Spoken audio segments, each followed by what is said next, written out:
Yes, I'm back. So the last video I had definitely got taken down. It got flagged for copyright, or the content creator didn't look that young to me, but I guess it was suspicious. So she wasn't talking anything about butt markers. Anyway, so let's look at something else. I don't know what's going to get flagged and what's not. You know. I'm just want to find. I don't know, what's something a little like what I did yesterday. I could share what I'm looking at here. Let's see.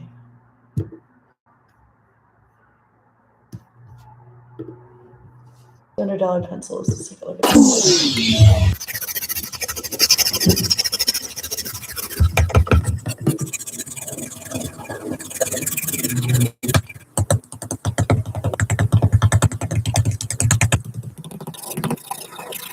Why would I put this $100? Did they put the brand? Do you see the brand anywhere? Friends.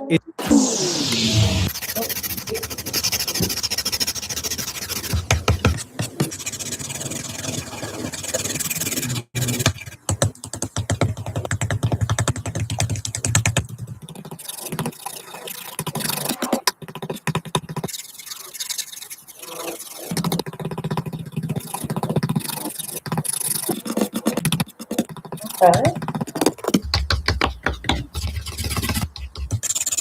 Actually, the bottom of the book should be really shadowing in.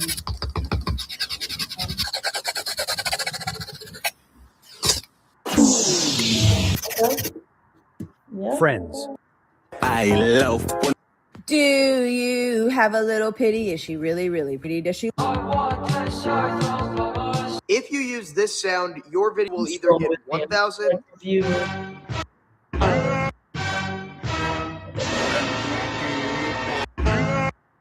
If you're scrolling right now and you see me, just say hi.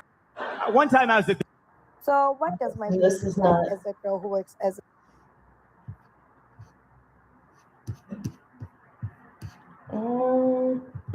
So the challenge with going back into art that you love to finish it is that it becomes precious. Doing this makes you conservative, and what can happen, and usually does happen, is you wreck.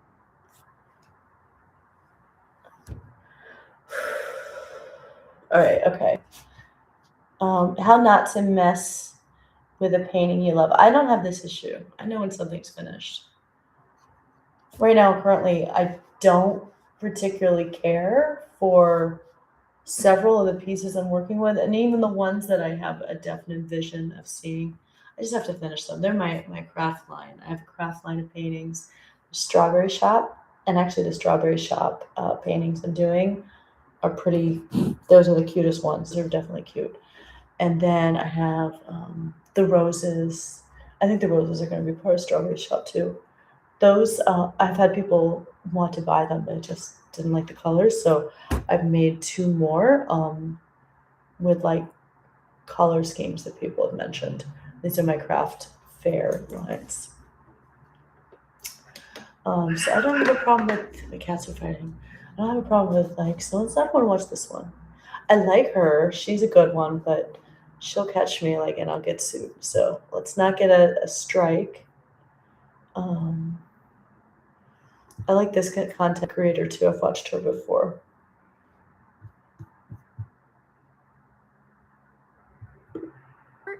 Many of which exceeded $4,000 per painting.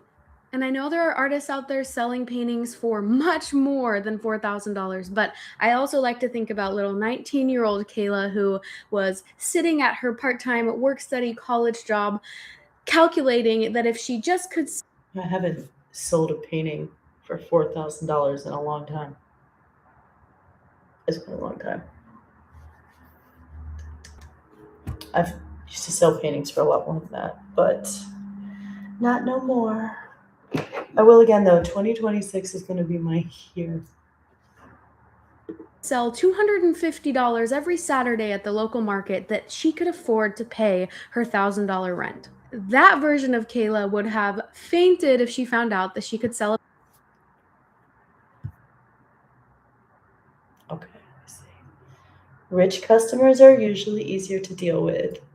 Penny pinchers will nitpick, complain, and ask for discounts. Rich clients just want it without hassle. This is actually true.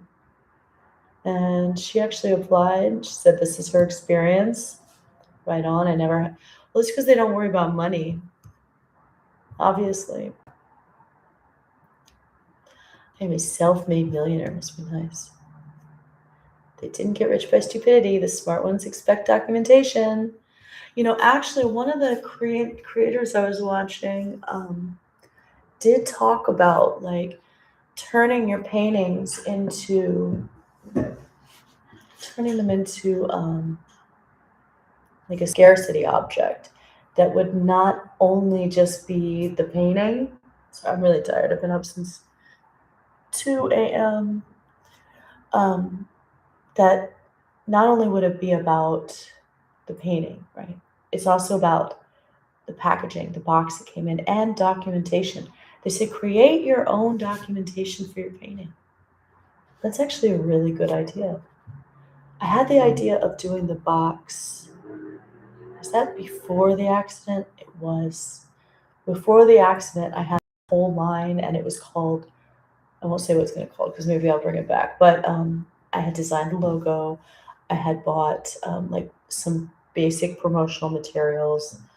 And the thing about that particular line, I wanted to sell it at Black Hollywood Weekend at Fontainebleau in Hollywood.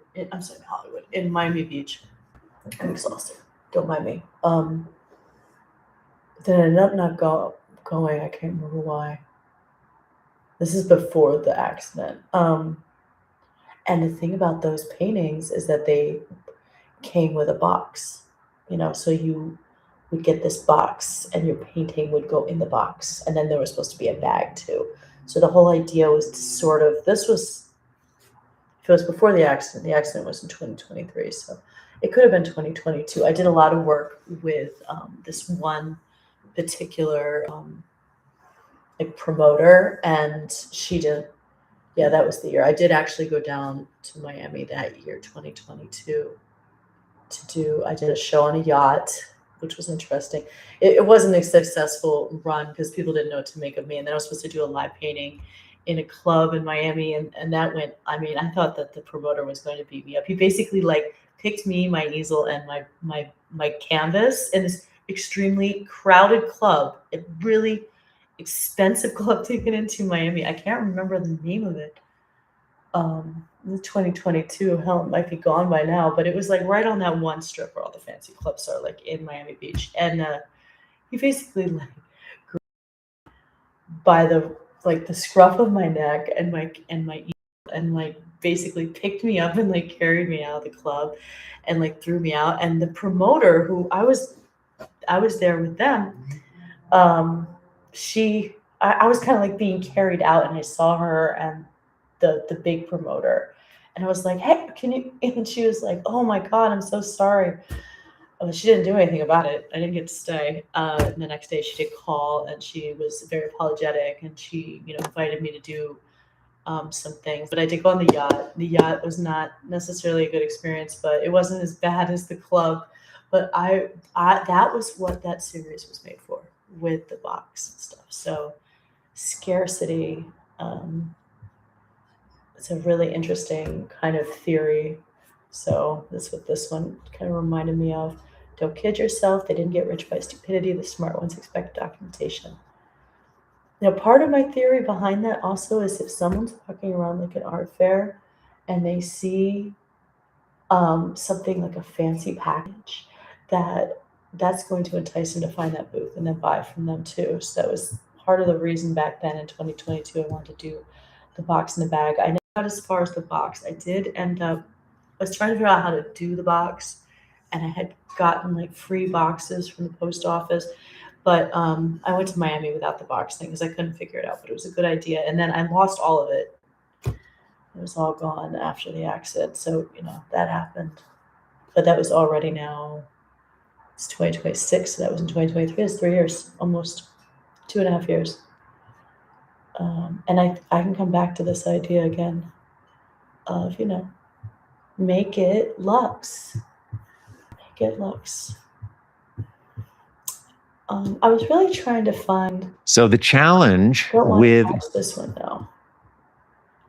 I was really trying to find something where you're kind of walking around a gallery. Let me look. Gallery walk. And I want to see if this works. Let's see, gallery walk.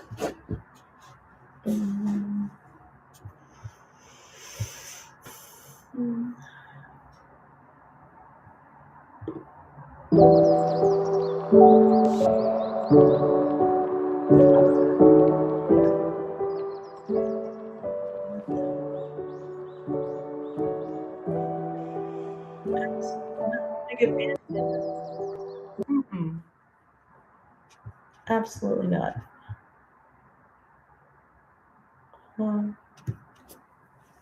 Let's see. Learn strategy. Gallery tour is 17 minutes. I find like a 3-minute one. Let's see. What? Gallery walk and teaching. Oh, that's some kind of, I don't want anything to do with school. Go away. Go away, school stuff. Okay. All this stuff. Okay. Well, it's not going to work out tonight, but I really just wanted to come on here. I'm still experimenting. This is day 2. I'm going to try to do one of these a day until I kind of get my bearing and get comfortable with myself.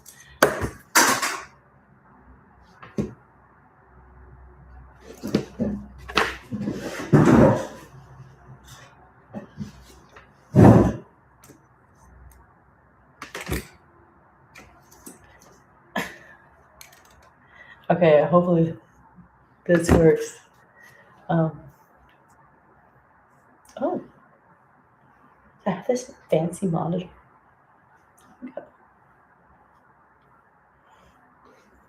Yeah, welcome to my corner of my studio.